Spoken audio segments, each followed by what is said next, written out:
શિયાળો બરાબર જામી ગયો છે ને દરેક ગુજરાતીનું ફેવરેટ ઊંધિયું કઈ રીતના બને છે તેની રેસીપી આજે આપણે આ વિડીયોમાં જોવાની છે। તો ચાલો ફટાફટ ઊંધિયું કઈ રીતના બને છે તેની રેસીપી નોંધી લો। અને હા, ઉત્તરાયણ પણ નજીક આવે છે, જેથી ઊંધિયું બનાવવાનું ચૂકશો નહીં। ઊંધિયું બનાવવા માટે આપણે સૌથી પહેલાં લીલી તુવેર અને લીલા વટાણાના દાણાને ફોલી લીધા છે। ત્યારબાદ વાલોર અને થોડો ગુવાર, ફ્લાવર, બટેટા અને રીંગણા પણ અહીંયા લીધા છે, અને સાથે મેથીની ઢોકળી તો ખરી જ।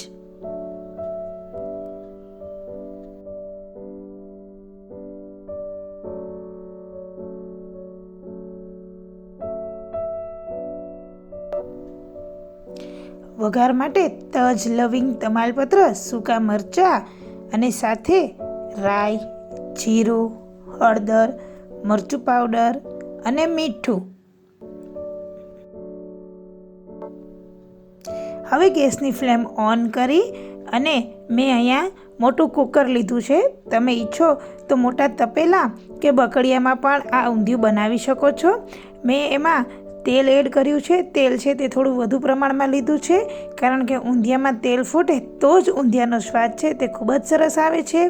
તેલ ગરમ થઈ ગયા બાદ મેં સૌથી પહેલાં તેમાં સૂકા મરચાં, તજ, લવિંગ અને તમાલપત્રનો વઘાર કર્યો છે। તજ, લવિંગ અને તમાલપત્ર બરાબર વઘારાઈ જાય પછી તેમાં થોડી હિંગ એડ કરી છે, જેથી કરી આ વઘારનો ટેસ્ટ છે તે ખૂબ જ સરસ આવે। હિંગ એડ કર્યા બાદ હવે આપણે તેમાં સૌથી પહેલાં લીલી તુવેર અને લીલા વટાણા છે તેને એડ કરવાના છે, જેથી કરી તે સરસ મજાના પાકી જાય। લીલી તુવેર અને લીલા વટાણા આમ પણ બહુ કડક હોય છે, જેથી કરી એને પકાવવામાં પણ થોડો સમય લાગે છે, એટલે સૌથી પહેલાં લીલા વટાણા અને લીલી તુવેર છે તે એડ કરી છે।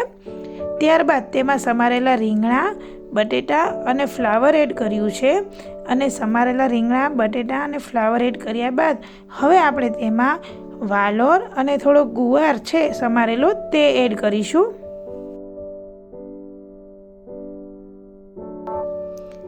ત્યારબાદ થોડી આપણે હળદર ઉમેરવાની છે। હળદર પાવડર ઉમેરાઈ ગયા બાદ હવે આપણે તેમાં સ્વાદ મુજબ થોડું મીઠું ઉમેરવાનું છે, અને મીઠું ઉમેરાઈ ગયા બાદ હવે આપણે તેમાં થોડી ખાંડ ઉમેરવાની છે। ખાંડ ઉમેરાઈ ગયા બાદ આપણે તેમાં ટમાટર પણ ઉમેરવાનું છે। ટમાટર છે તે ઓપ્શનલ છે, તમે ઈચ્છો તો ઉમેરી શકો છો, અને ના ઉમેરવું હોય તો પણ ચાલે।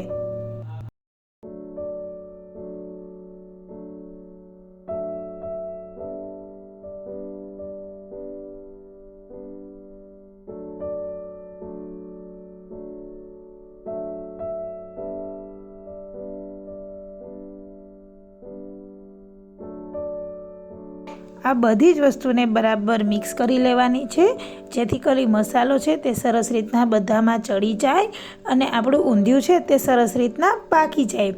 હવે આપણે આને પકાવવા માટે ગેસની ફ્લેમ છે તે મીડિયમ રાખવાની છે, અને આની અંદર પાણી ઉમેરવાનું નથી। આની ઉપર એક થાળી મૂકી અને તેમાં થોડું પાણી ઉમેરવાનું છે, જેથી કરી પાણીના વરાળની સાથે આ ઊંધિયાનું બધું જ શાક છે તે સરસ રીતના બફાઈ જાય અને ખૂબ જ સરસ ટેસ્ટ આવે।